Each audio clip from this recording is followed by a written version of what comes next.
So চিত্রে আমাকে চিত্র 1 এবং চিত্র 2-তে দুইটা ইঞ্জিনের পি বনাম বি লেখচিত্র দেখানো আছে এবং ভিন্ন ভিন্ন প্রসেসের নাম হচ্ছে ভিন্ন ভিন্ন। এ থেকে বি, বি থেকে সি, সি থেকে ডি বিন্দু এবং ডি থেকে এ হচ্ছে তোমার পয়েন্টগুলা। এখন গতে তোমাকে বের করতে বলছে চিত্র 1 অনুসারে গ্যাসকে এ থেকে বি অবস্থানে নিলে এন্ট্রপির পরিবর্তন কত হবে।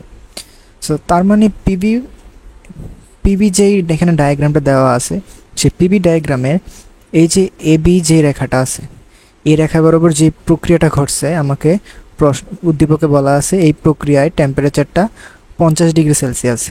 তার মানে এই প্রক্রিয়াটাকে আমরা কি ধরতে পারি, এই প্রক্রিয়াটা হচ্ছে সমস্ত প্রক্রিয়া। সো সমস্ত প্রক্রিয়ার ক্ষেত্রে আমরা জানি থাকে টেম্পারেচার কনস্ট্যান্ট থাকে। সো টেম্পারেচার যেহেতু কনস্ট্যান্ট থাকে, টেম্পারেচার কনস্ট্যান্ট থাকলে এন্ট্রপির পরিবর্তনের যে ইকুয়েশন সেটা হচ্ছে dS = dQ/T। তাহলে টেম্পারেচারের মান তো আমরা জানি, তাহলে এ বি পথের ডেল্টা কিউর মান জানা লাগবে আমাদের। তাহলে কীভাবে বের করবে এটা, আমরা জানি তাপগতিবিদ্যার যে প্রথম সূত্র, সেই প্রথম সূত্র অনুযায়ী আমরা লিখতে পারি del Q = del U plus del W। So এখান থেকে তুমি যদি del U এটাকে 0 লেখো, কারণ সমস্ত প্রক্রিয়ার ক্ষেত্রে আমরা জানি ডেল্টা ইউ কত হয়, 0 হয়। তাহলে ডেল্টা ডাব্লিউর যে ইকুয়েশন সেটা হয় nRT ln V2/V1। তাহলে এ থেকে বি বিন্দুতে আসতে এ পয়েন্টের যে ভলিউমটা, যে 2 লিটার, এটা হচ্ছে আমাদের V1, এবং বি পয়েন্টের যে ভলিউম যেটা হচ্ছে 4 × 10⁻³ মিটার কিউব, সেটা হচ্ছে আমাদের কি V2। তাহলে সবগুলো ভ্যালু এখানে বসাইলেই আমরা কি বের হয়ে যাবে, কি পরিমাণ হিট এ থেকে বি পর্যন্ত যাইতে প্রয়োজন হয়েছে। এটাকে টাইম আমাদের টেম্পারেচার দিয়ে ভাগ দিলে আমাদের কী বের হয়ে যাবে, এন্ট্রপি, এত জুল পার কেলভিন। ঘ নাম্বারটায় ইঞ্জিন দ্বয়ের মধ্যে কোনটা বেশি কার্যকর। এখন যেহেতু তোমাকে প্রশ্নে কোনো জায়গায় বলা নাই যে এই ইঞ্জিন দুইটা কি কার্নো ইঞ্জিন নাকি না, কার্নো ইঞ্জিন নাকি না এই জিনিসটা বলা থাকা লাগবে কেন, কারণ হচ্ছে ইঞ্জিনের যে কর্মদক্ষতার ইকুয়েশন 1 - T2/T1 1 - Q2/Q1, শুধুমাত্র কার্নো ইঞ্জিনের ক্ষেত্রেই তুমি দুইটার ভিতরে যে কোনো একটা ইকুয়েশন দিয়ে সলভ করে ফেলতে পারো। কার্নো ইঞ্জিন হলে এটা দিয়ে যে রেজাল্ট হবে নিচেরটা দিয়ে কি সেম রেজাল্টই আসবে, কিন্তু কার্নো ইঞ্জিন না হলে দুইটার রেজাল্ট সেম হবে না। দুইটার রেজাল্ট সেম না হলে আমাদের অ্যাকচুয়াল দক্ষতাটা কোনটা দিয়ে বের করব, আমাদের অ্যাকচুয়াল যে দক্ষতাটা সেটা অ্যাকচুয়ালি আমরা কিউ বা হিট দিয়ে সেটা আমরা বের করি। রিজন কি, রিজন হচ্ছে আমার কর্মদক্ষতার ইকুয়েশনটাই ছিল এরকম যে আমার কি পরিমাণ হিট আউট হয়েছে ডিভাইড বাই আমাদের কি পরিমাণ হিট ইনপুট হয়েছে, এই রেশিওটাকে আমরা কি বলতাম, ইটা। ওকে, তার মানে আমরা Q2/Q1 দিয়ে যদি এখানে বের করতে যাই ইঞ্জিনটাকে, আমরা কার্নো ইঞ্জিন না ধরে, তাহলে দুইটা প্রসেসেরই আমাদের কিউ দরকার, কি পরিমাণ হিট কিউ ইন হয়েছে এবং কি পরিমাণ হিট কিউ আউট হয়েছে, এই দুইটা ভ্যালু দরকার। সো Q1 Q2-র ভ্যালু 1 নাম্বার থেকে যদিও আমরা বের করে ফেলতে পারবো কোনো না কোনোভাবে, বাট 2 নম্বরে দেখো, 2 নম্বরে কিন্তু Q1 Q2 বের করার জন্য কোনো ইনফরমেশান নাই। যেহেতু ইনফরমেশান নাই, তাহলে আমরা এজিউম করে নিলাম 2 নম্বরের যে ইঞ্জিনটা সেই ইঞ্জিনটা হচ্ছে কার্নো ইঞ্জিন। তাহলে 2 নম্বরের ইঞ্জিনটাকে কার্নো ইঞ্জিন এজিউম করে নিলে তোমাকে সেই সাথে 1 নম্বর যে ইঞ্জিনটা আছে সেই এক প্রপার্টি নিয়ে তোমার যেহেতু আলোচনা করছো, আমরা ধরে নিতে পারি দুইটা ইঞ্জিন সেম। তাহলে এটার জন্য ইটা 1, এটার জন্য ইটা 2 বের করব 1 - T2/T1 1 - T2/T1 এই ইনফরমেশন দিয়ে। এখন 2 এর জন্য T1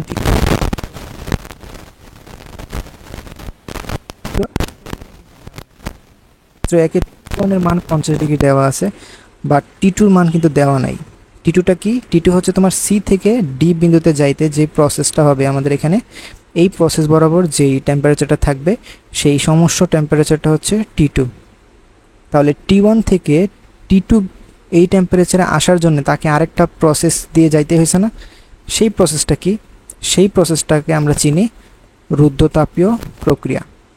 তার মানে বিসি পথ হচ্ছে রুদ্ধতাপীয় প্রক্রিয়া, এবং রুদ্ধতাপীয় প্রক্রিয়ার জন্য টেম্পারেচারের মান আমরা ইজিলি বের করতে পারি ভলিউমের সাথে সম্পর্ক প্রকাশ করে।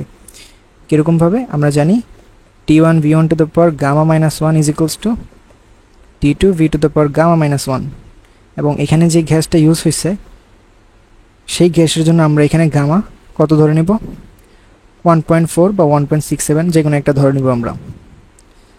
এবং লাস্টে আমরা কি করব, এখান থেকে T2 বের করে আমাদের কর্মদক্ষতার ইকুয়েশন বের করব, তারপর দেখব দুইটার ভিতরে কোনটা বেশি কার্যকর। সো সলিউশনটা দেখো এখন। এটা হচ্ছে গয়ের সলিউশন, এ থেকে বি সমস্ত প্রক্রিয়ায় এন্ট্রপির পরিবর্তন এটা। এবং ইঞ্জিন দ্বয়টাকে আমরা কারণ ইঞ্জিন যদি ধরে নিই তাহলে দেখব η2 ইজ গ্রেটার দেন η1। চিত্র 1 এবং চিত্র 2 এ ভিন্ন ডাইইলেকট্রিক মিডিয়াম সম্বলিত দুইটা ধারক দেখানো হয়েছে, যে ধারক দুটাকে তুমি সেপারেশন করে রাখছো। দুইটার সেপারেশনের টাইপ ভিন্ন রকম। 1 নম্বর চিত্রের ধারকটাকে তুমি যে সেপারেট করছো সেটা হচ্ছে তার যে দূরত্ব ছিল পাতদ্বয়ের মাঝখানে, সেই দূরত্বকে অর্ধেক করে তুমি সেপারেট করছো। এবং 2 নম্বর চিত্রের যে সেপারেশনটা সেটা হচ্ছে তোমার প্রস্থচ্ছেদের যে ক্ষেত্রফল সেটাকে সেপারেশন করার মাধ্যমে ধারকের যেই ধারকত্ব সেটা চেঞ্জ করছো। এখন আমরা তো জানি ধারকের ধারকত্বের ইকুয়েশন C = ε0 k a/d, যার ভিতরে ε0 k এগুলো মাধ্যমের উপর ডিপেন্ড করে, বাট এই স্মল এ, ক্যাপিটাল A এবং D এগুলো আমরা নিজেরা চাইলে পরিবর্তন করতে পারি এবং ধারকের মানও চেঞ্জ হয়ে যাবে। তাহলে আমাকে গতে বলছে চিত্র 1 এর ধারকত্ব নির্ণয় করো। এখন খেয়াল করো, চিত্র 1 এর যে ধারকটা সেটা কিন্তু দুইটা ধারকের মিশ্রণ। সো দুইটা ধারকের মিশ্রণ হইলে ধারক দুইটা এরকমভাবে আছে। সো ধারকের এই পাশে তোমার পজিটিভ চার্জ থাকবে, এই পাশে থাকবে তোমার কি নেগেটিভ চার্জ, এবং মাঝখানের পাতে কি কোনো চার্জ থাকবে? কোনো চার্জ থাকবে না। কিন্তু যেহেতু তুমি দুইটা সেপারেশন করে ফেলছো তাহলে এই পাশটায় থাকবে নেগেটিভ চার্জ, এই পাশটায় থাকবে পজিটিভ চার্জ, ফলে নেট যে চার্জ এটার উপর সেটা নেট 0 হয়ে যাবে। তার মানে এই জিনিসটা ভ্যালিড। তাহলে এখানে আমাদের ধারক তৈরি হয়েছে কয়টা? একটা, দুইটা। এই হোল প্রসেসটাকে আমরা চাইলে এরকমভাবে দেখাইতে পারি, একটা ধারক, দুইটা ধারক, ধারকের এটা প্লাস মাইনাস, এটা প্লাস মাইনাস, ঠিক আছে? তাহলে পুরো জিনিসটাকে যদি এভাবে দেখাইতে পারি তার মানে আমরা বুঝছি 1 নম্বর চিত্রে ধারকটাকে যে সেপারেশন করলাম সেই ধারক দুইটা আমাদের শ্রেণী সংযোগে আছে। তাহলে দুইটা ধারকের ধারকত্ব কিভাবে বের করব? C1 হচ্ছে ε0 k1 a1/d/2 এবং C2 হচ্ছে ε0 k2 a1/d/2। এখানে আমরা a1 লেখার প্রয়োজন নাই, কারণ দুইটার ক্ষেত্রে আমাদের প্রসেসের ক্ষেত্রফল তো সেম। সো সবগুলা ভ্যালুই এখানে পাশে দেওয়া আছে, সো সেগুলো ইউজ করে আমাদের C1 C2 বের করে ফেলতে পারবো।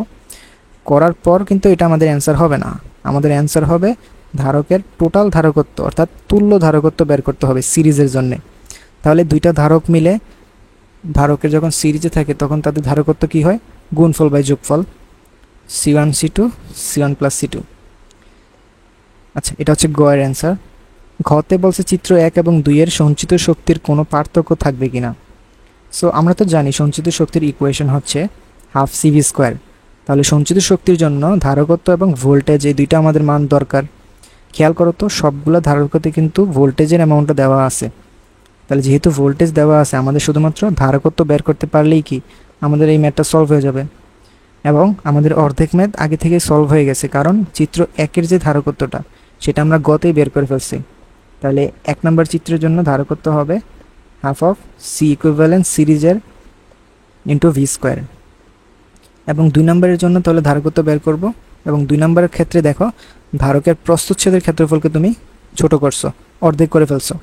তাহলে উপরের জন্য যে C1 হবে সেটাকে লিখবে ε0 k1 a/2 / d, আর নিচেরটার জন্য হবে C2 = ε0 k2 a/2 / d। So এটা দিয়ে আমরা C1 C2 বের করার পরে এখন আমাদের দরকার কি, এই ধারকটা কোন সংযোগে আছে। একটা ধারককে যখন আমি দুইটা ভাগে ভাগ করলাম, সেই দুইটা ভাগে ভাগ করার পূর্বে ধারকের এই পাশটা আগের মতো পজিটিভ, এই পাশটা হচ্ছে কি নেগেটিভ।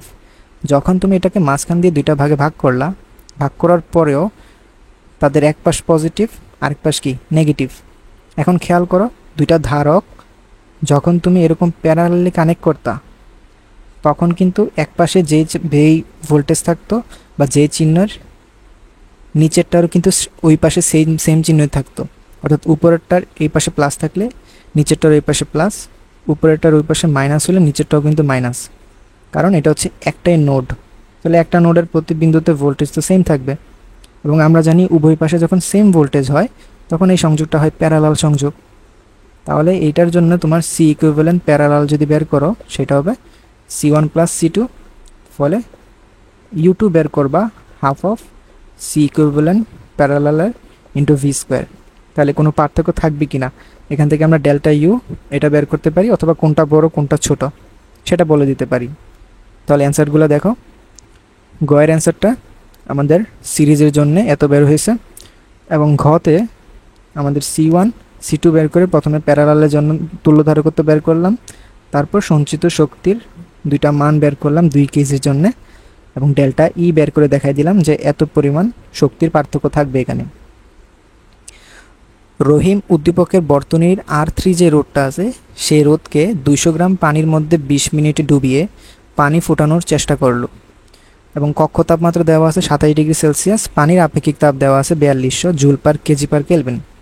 এখন এখানে একটা সার্কিট দেওয়া আছে, গতে আমাকে বলছে উদ্দীপকের বর্তনীর R3 রোধের মধ্য দিয়ে তড়িৎ প্রবাহের মান নির্ণয় করো। তো এখানে খেয়াল করো, এখানে কিন্তু আমাদের দুইটা ভোল্টেজ সোর্স আছে, একটা হচ্ছে E1 আর একটা হচ্ছে E2।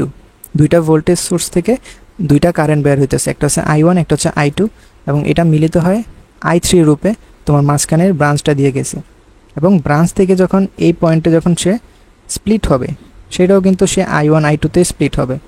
কিভাবে বুঝলাম? এটা হচ্ছে কারশফের কারেন্ট ল অনুযায়ী আমরা বুঝলাম।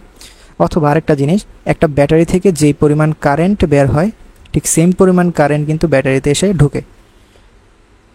তাহলে যেহেতু I1 পরিমাণ কারেন্ট ব্যাটারিটা থেকে বের হয়েছে, তাহলে ঢুকবেও কত? I1 পরিমাণ। ঠিক ওইখানেও সেম কনসেপ্ট। তাহলে R3 রোধের মধ্য দিয়ে তড়িৎ প্রবাহ বের করার জন্যে, দ্যাট ইজ I3 বের করার জন্যে আমরা এখানে কি করব? আমরা এখানে KVL ইউজ করব এবং KCL ইউজ করব। প্রথমে আমরা N বিন্দুতে KCL ইউজ করব, I1 is equals I1 plus I2 is equals two I3, এবং আমাদের দুইটা লুপ আছে, এখানে একটা লুপ এখানে একটা লুপ, ছোট ছোট দুইটা লুপ নিলাম। এই দুইটা লুপে তুমি KVL ইউজ করতে পারো। KVL ইউজ করলে I1 I2 I3 দুইটা ইকুয়েশন পাবা, এবং থার্ড ইকুয়েশনটা হচ্ছে আমাদের এখানে। সেই দুইটা ইকুয়েশন যদি আমরা তিনটা ইকুয়েশন সলভ করলে আমাদের I1 I2 I3 কত সেগুলো বের হয়ে যাবে, যেটার ভিতরে আমাদের I3টাই মেইন, যে এটার মানই গতে চাইছে। ঘ নম্বরে বলছে রহিম পানি ফুটাতে সক্ষম হবে কি না। পুরো সিনারিওর মূল কনসেপ্টটা হচ্ছে এই R3 ভিতরে যে কারেন্ট গেছে সেই কারেন্টের ফলে R3 রেজিস্ট্যান্সটা সেটাতে একটু গরম হয়ে যাবে, গরম হওয়ার ফলে তাপ উৎপন্ন হবে, সেই উৎপন্ন তাপের মান কত? I²RT। তাহলে এই সে যত জুল তাপ তৈরি করলো সেই তাপটা দিয়েই রহিম কি করছে? 200 গ্রাম পানিকে 20 মিনিট ডুবিয়ে ফুটানোর চেষ্টা করছে। সো ফুটানো মানে কি? ফুটানো মানে হচ্ছে 100 ডিগ্রি সেলসিয়াসের বাষ্পে কনভার্ট করা, কারণ 100 ডিগ্রি সেলসিয়াসের পানিতে তুমি যদি রাখো সেটা কি ফুটবে? সেটা কিন্তু ফুটবে না। পানি ফোটা তখনই শুরু করে যখন 100 ডিগ্রি সেলসিয়াসে বাষ্প হয়ে যায়। ওকে, তাহলে আমরা সেই বাষ্প ধরেই এটা করলাম। যদি আমরা করি তাহলে আমাদের কি পরিমাণ তাপের প্রয়োজন হয় ফুটাইতে?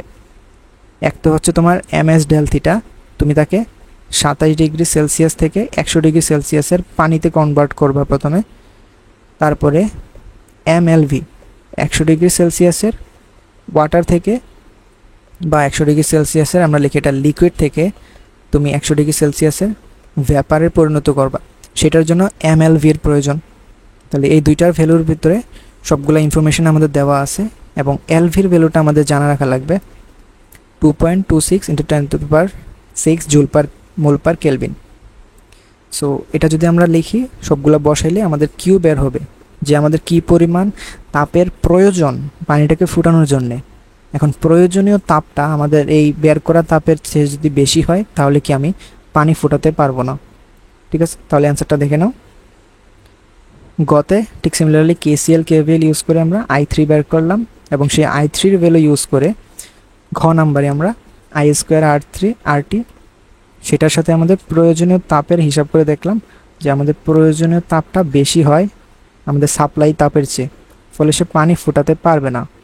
বাট তোমরা যদি চাও mLV কাউন্ট না করতে, তখন সেটা প্রশ্নের ভিতরে আলাদাভাবে উল্লেখ করে তোমার উত্তরে যখন লিখবা তখন আলাদাভাবে উত্তরে লিখে দিবা যে তুমি শুধু তাকে 100°C পানিতেই কনভার্ট করতে চাও এবং সেটাকেই তুমি ফুটা চিন্তা করতেছো, যে ফুটানো স্টেটটা তুমি 100°C পানি চিন্তা করতেছো, তখন শুধু এতটুকু লিখলেই হবে।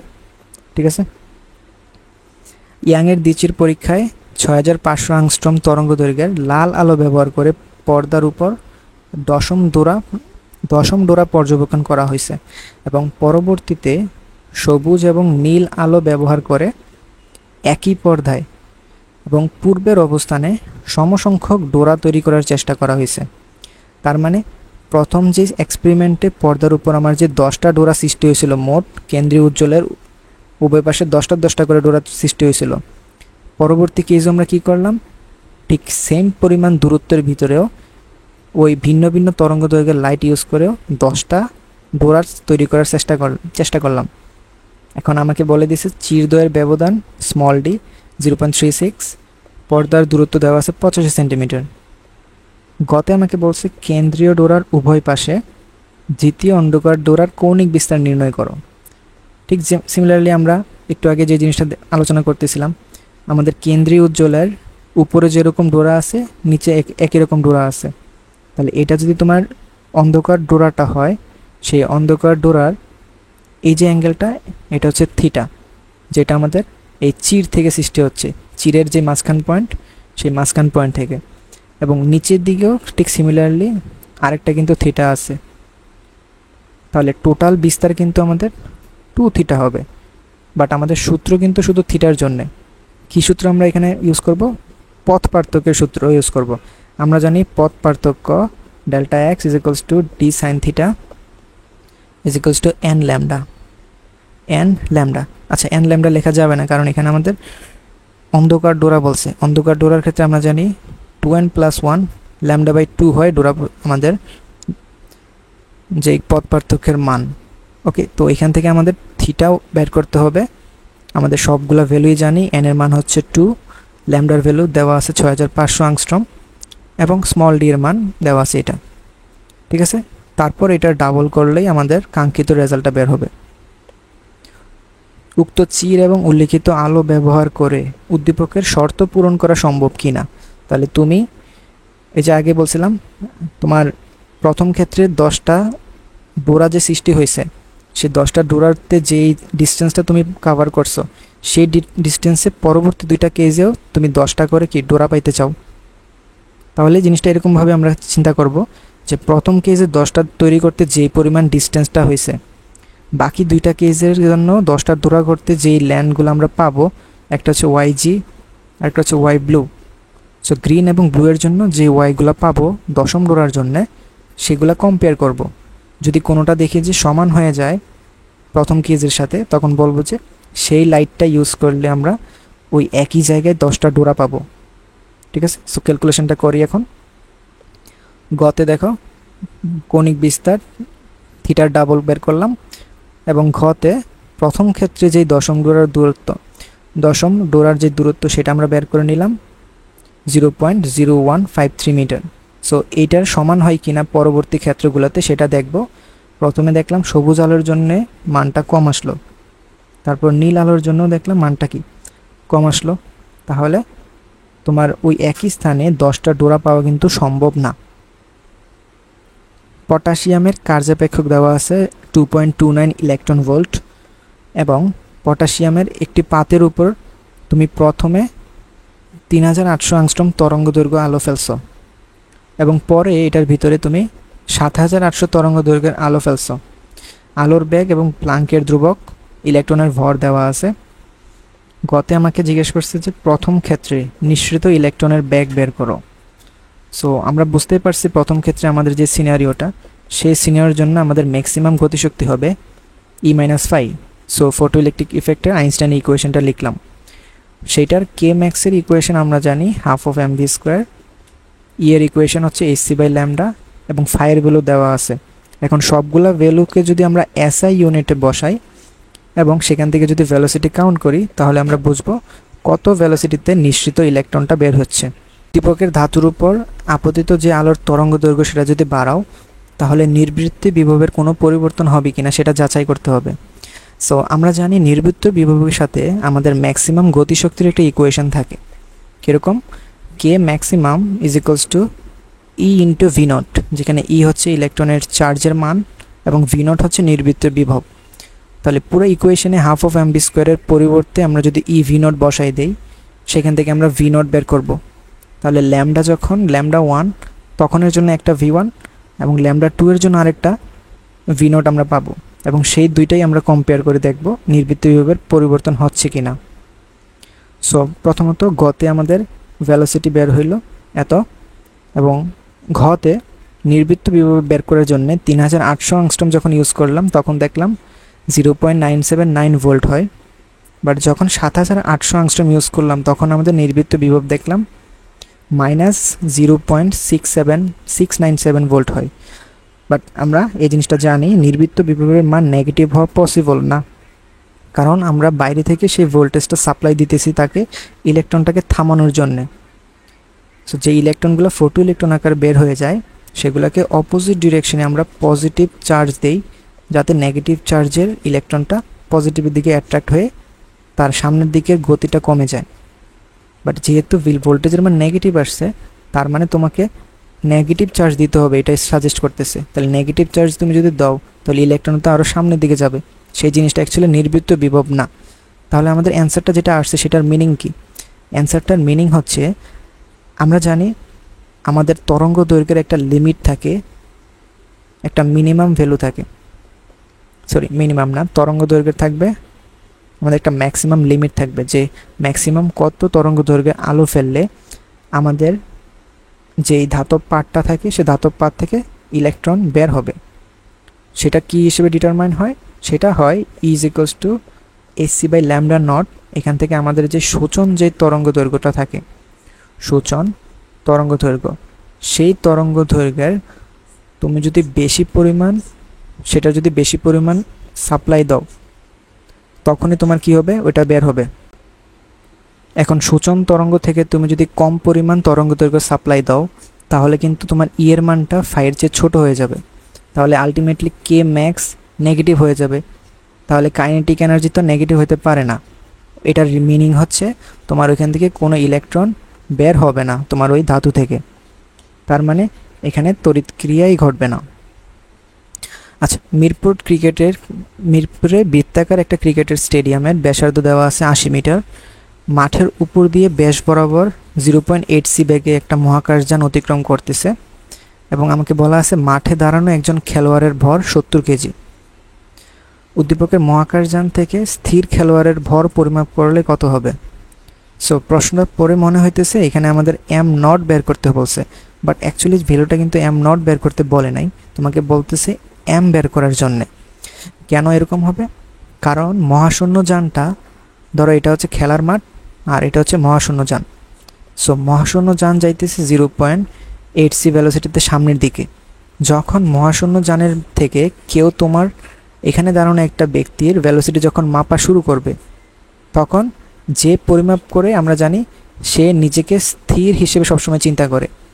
তাহলে একটা গতিশীল একটা মহাকর্ষণ যান তো আর স্থির হতে পারে না, তার মানে সেটাকে স্থির বানানোর জন্যে এটার যে ভ্যালোসিটি সেটা এই ব্যক্তিটা চিন্তা করবে 0.8 সি ভ্যালোসিটিতে সে যাইতেছে তার থেকে পিছনের দিকে। ফলে অ্যাকচুয়ালি রিলেটিভিস্টিক অনুযায়ী এই 0.8 সি ভ্যালোসিটিটা এখন ওই ব্যক্তিটার হয়ে যাবে।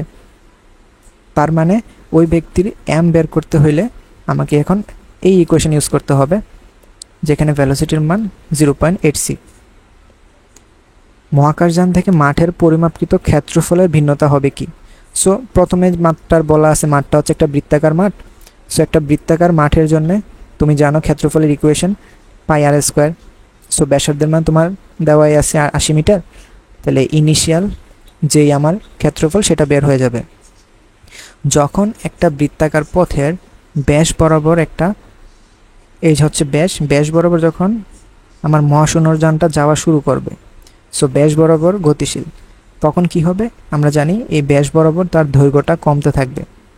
কিন্তু তার যে আরেকটা ডিস্টেন্স আছে এই যে এই ডিরেকশন বরাবর, তার একেবারে পারপেন্ডিকুলার যে আরেকটা ডিস্টেন্স আছে, এই ব্যাস আছে, এই ব্যাস বরাবর কিন্তু তার কোনো ভ্যালোসিটি থাকবে না। ফলে তোমার এই পাশের যে দৈর্ঘ্যটা, সেই দৈর্ঘ্যটা কমে ছোট হয়ে যাবে, বাট উপরের দিকের যেই দৈর্ঘ্যটা সেটা কিন্তু চেঞ্জ হবে না। তখন তোমার বৃত্তটাকে দেখতে অনেকটা এরকম হবে। সো এই শেপটা কি আমরা জানি, এই শেপটা হচ্ছে উপবৃত্তাকার শেপ। তাহলে বৃত্ত থেকে উপবৃত্তাকার শেপে হয়ে গেলে তাহলে এই দূরত্বগুলো যেহেতু তুমি জানো, এটা হচ্ছে তোমার স্মল আর, যেটা আগের আরটাই হবে, এটা তো চেঞ্জ হয় নাই। এখন তোমার এই পরিবর্তিত স্মল আর প্রাইমটা বের করতে হবে, সেটা কত। এবং আমরা জানি উপবৃত্তের জন্য ক্ষেত্রফলের ইকুয়েশন হচ্ছে পাই এ বি। ওকে, তাহলে স্মল এ স্মল বি এগুলো আমরা জানি উপবৃত্তের ক্ষেত্রে। এটার ক্ষেত্রে আমাদের এই ডিস্টেন্সটা হচ্ছে বি এবং ছোট ডিস্টেন্সটা হচ্ছে কি এ। তাহলে খেয়াল করো সলিউশনটা। গতে আমাদের ক্যাপিটাল স্মল এম বের করছি 116.67 কেজি। ঘতে আমি ব্যাস বরাবর, যেই ব্যাস বরাবর গতিশীল ছিলাম সেই ব্যাস বরাবর আমার ব্যাসটার পরিবর্তন হয়তো দেখলাম 96 মিটার। তাহলে আমাদের ব্যাসার্ধ কত হবে? 96/2। তাহলে সেখান থেকে আমাদের উপবৃত্তের যে ক্ষেত্রফল সেটা বের করে নিলাম 3840 পাই মিটার স্কোয়ার, এবং পূর্বের যে ক্ষেত্রফল ছিল সেটা হচ্ছে 6400 পাই মিটার স্কোয়ার। তাহলে তাদের ক্ষেত্রফল কি হয়ে গেল? এখানে ভিন্ন হয়ে গেল না? তোমাকে এখানে একটা বর্তনী দেওয়া আছে যেখানে একটা রেজিস্ট্যান্স 100 ওহমের একটা রেজিস্ট্যান্স লাগানো আছে। এটার ভিতরে আমি একটা পরিবর্তনশীল ভোল্টেজ সাপ্লাই করতেছি। যে ভোল্টেজ সাপ্লাই দেওয়ার জন্য আমার লোয়ার লিমিট হতে পারে 2, আপার লিমিট হাইয়েস্ট তুমি 20 ভোল্ট পর্যন্ত সাপ্লাই দিতে পারো। তাহলে 2 ভোল্ট সাপ্লাই দিলে একটা কারেন্ট পাবা, তারপর 20 ভোল্ট দিলে আরেকটা পাবা, 5 ভোল্ট দিলে আরেকটা পাবা। সো এরকম বর্তনীর সর্বোচ্চ তড়িৎ প্রবাহ তুমি কখন পাবা বা কত হবে সেটা নির্ণয় করতে হবে। সো কত হবে? আমরা জানি তড়িৎ প্রবাহের সাথে ভোল্টেজের একটা সম্পর্ক আছে, সেটা কি? সমানুপাতিক সম্পর্ক। তাহলে তুমি যদি আই এর মান ম্যাক্সিমাম পাইতে চাও তাহলে তোমাকে ভি কে কী নিতে হবে? ম্যাক্সিমাম নিতে হবে। তাহলে ভি ম্যাক্সিমাম কত? 20 ভোল্ট। তাহলে বি এর মান 20 এবং আর এর মান 100। এটাই হচ্ছে আমাদের কি সর্বোচ্চ যে তড়িৎ প্রবাহ সেটা। উদ্দীপকের আর এর পরিবর্তে একটা পিএন জাংশন ডায়োড যখন ব্যবহার করবা তখন আইভি লেখচিত্রের কোনো পরিবর্তন ঘটবে কি না। তার মানে আমরা যে ডায়োডটা যুক্ত করব সেই ডায়োডের ফলে আইভি লেখচিত্রের পরিবর্তন হবে কি না সেটা বোঝার জন্য আগে আমাদের প্রথম যে কেসটা সেই কেসের আইভি এর যে গ্রাফটা সেটা আঁকতে হবে। এবং প্রথম গ্রাফের ক্ষেত্রে আমরা সিম্পলি দেখতেই পাইলাম একটু আগে আই এর সাথে ভি এর সমানুপাতিক সম্পর্ক, ফলে এটা মূল বিন্দুগামী সরলরেখা টাইপের হবে। এবং ডায়োড যখন অ্যাড করি, আমরা জানি একটা সার্কিটের সাথে যখন আমরা ডায়োড অ্যাড করি সে ডায়োডের সংযোগ থাকে। সে ডায়োডের সংযোগ দুই টাইপের হতে পারে, একটা হচ্ছে তোমার সম্মুখ সংযোগ, আরেকটা হচ্ছে তোমার বিমুখ সংযোগ। সো সম্মুখ সংযোগ এবং বিমুখ সংযোগের দুইটা ক্ষেত্রে কিন্তু তোমার ভিন্ন ভিন্ন আইভি এর গ্রাফ দেখতে পাবা। সো এটার সলিউশনটা দেখি সলিউশনতে বোঝানো ইজি হবে।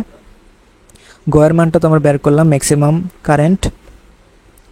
ঘতে Y is equals to M X টাইপের কার্ভ ফলো করে প্রথম যে ক্ষেত্র সেটা, এবং সেকেন্ড কেসে যখন পিএন জাংশন ডায়োড অ্যাড করবা তখন এই পাশটা হচ্ছে আমাদের সম্মুখ যেই বায়াস আছে, সম্মুখ বায়াসের জন্যে যে আমার কারেন্ট একটু নির্দিষ্ট পরিমাণ ফিক্স থাকবে, জিরো থাকবে, বাড়বে না। যখনই একটা নির্দিষ্ট ভোল্টেজ অতিক্রম করবে সেটাকে আমরা বলি নি ভোল্টেজ, যেটা জার্মেনিয়ামের জন্য 0.7, সিলিকনের জন্য 1.1। এই নি ভোল্টেজ যখন অতিক্রম করে ফেলবে তখন কারেন্টের মান বাড়তে বাড়তে একসময় কারেন্টের মান কনস্ট্যান্ট হয়ে যাবে। এবং বিমুখ ক্ষেত্রে আমরা জানি যে মাইনরিটি চার্জ কেরিয়ার যেগুলো থাকে সেখানের জন্য তুমি প্রথম থেকেই কারেন্ট পাবা, বাট কারেন্টের যে রেঞ্জটা সেটা হচ্ছে তোমার মিলি এম্পিয়ার এককে বা মাইক্রো এম্পিয়ার এককে, বাট ওইখানে তুমি এম্পিয়ার এককেই মানটা পাবা। তাহলে খুবই ক্ষুদ্র একটা কারেন্ট পাবা, বাট কনস্ট্যান্ট থাকবে অনেকক্ষণ ধরে। হঠাৎ করে সে তার কারেন্ট এক্সপোনেনশিয়াল অর্থাৎ খুবই অপ্রত্যাশিতভাবে বেড়ে গেছে, এবং এই ভোল্টেজটাকে আমরা বলি জেনার ভোল্টেজ বা বিধ্বংসী ভোল্টেজ। তাহলে এই পাশের যে সিনারিওটা সেটা হচ্ছে আমাদের বিমুখ যে সংযোগ সেটার জন্যে, ঠিক আছে। নিচের দিকে মানে এই না যে কারেন্টের মান নেগেটিভ, আমরা একই চিত্রে দেখানোর জন্য একটাকে উপরের দিকে একটাকে নিচের দিকে এঁকে দেখাইছি। সো একটা টেকনিশিয়াম এটা একটা মৌল, এটার যেই অর্ধায়ু সেটা দেওয়া আছে তোমার 6 ঘন্টা। এই আইসোটোপের 20 গ্রাম নিউক্লিয়ার মেডিসিন হিসেবে প্রবেশ করানো হয়েছে। এখন 24 ঘন্টায় সর্বোচ্চ এতটা পরমাণু ভাঙলে রোগী নিরাপদ থাকে। আমাকে গতে জিজ্ঞেস করছে টেকনিশিয়ামের গড় আয়ু কত। সো আমরা জানি গড় আয়ু হচ্ছে 1/λ অথবা 1/, সো ল্যামডার অপোজিট মানে হচ্ছে t½ / ln2, যেহেতু ল্যামডা হচ্ছে আমাদের ln2/t²। ঠিক আছে, t½ এর মানও আমরা জানি, ln2 তো আমরা বের করতে পারবো ক্যালকুলেটর দিয়ে, ফলে আমাদের এখান থেকে টাও বের হয়ে যাবে। গড় আয়ু কত? ঘ নাম্বারে আমাকে বলছে উদ্দীপকের আলোকে রোগীটার নিরাপদে থাকবে কিনা। সো লাস্টে যেই নিরাপদ হওয়ার শর্ত বলে দিছে যে কতটা পরমাণু ভাঙলো, সেই ভাঙার অ্যামাউন্টটা আমাকে বের করতে হবে। সো জিনিসটা চিন্তা করো এরকমভাবে, যখন আমি রোগীটার শরীরে আমি ইনজেকশন পুশ করলাম তখন রোগীর অ্যামাউন্ট ইনজেকশনের কোর্স ছিল n0। যখন 24 ঘন্টা শেষ হয়ে গেল তখন অ্যামাউন্ট হচ্ছে কত, ক্যাপিটাল N, এবং এই n0 থেকে n হইতে সময় লাগলো কত, 24 আওয়ার। সো এই সময়ের ক্ষেত্রে আমাদের বের করতে হবে যে 24 ঘন্টার পর কতটা অবশিষ্ট আছে। সো অবশিষ্ট থাকার পরিমাণটা যদি আগে আমরা বের করি, n = n0 e⁻⁻λt, তাহলে টেকনিশিয়ামের তুমি যেহেতু 20 গ্রাম নিছো, 20 গ্রামের জন্য n0 কত হবে, W/M 99 ইন্টু 6.023 ইন্টু 10⁻23টি হচ্ছে n0, এবং সেখান থেকে মানটা বসাইয়া ল্যামডার মান তো একটু আগে আমরা বের করলাম, এভাবে বের করা যায় ল্যামডার মান, এবং এই টি এর মান বসাইতে হবে 24 আওয়ার, এবং ল্যামডার ক্ষেত্রে যে টিটা ইউজ করবা সেটাও কিন্তু সাবধানে আওয়ারে ইউজ করবা। ওকে, তাহলে আমাদের স্মল ক্যাপিটাল N বের হয়ে গেল। সেটা থেকে আমরা n0 থেকে যদি সেটা বিয়োগ দিই তাহলে আমরা বুঝবো যে আমার সেই 24 ঘন্টায় কতটা পরমাণু ভেঙে গেছে, কারণ আমাদের এটা হচ্ছে অবশিষ্ট, এবং প্রথম অ্যামাউন্টটা হচ্ছে পূর্বের যেটা ছিল। সো পূর্বে যতটুকু ছিল সেটা থেকে অবশিষ্ট কতটুকু আছে সেটা বিয়োগ দিলেই তো আমরা পেয়ে যাব কতটুকু ভেঙে গেছে। সো সেই অ্যান্সারগুলো দেখে নাও। এটা হচ্ছে আমাদের গড় আয়ু, আর এটা হচ্ছে আমাদের ক্যাপিটাল N এর মান। সেটা যদি n0 থেকে বিয়োগ দাও তখন রেজাল্ট হয় এক্স্যাক্টলি 1.14 10⁻23, যেটা হচ্ছে তোমার লিমিটের সমান। তো এতটা ভাঙলে তো রোগী নিরাপদ থাকেই, তাহলে আমরা বিশ্লেষণ কি বলবো, যে ওই রোগীটা নিরাপদে থাকবে।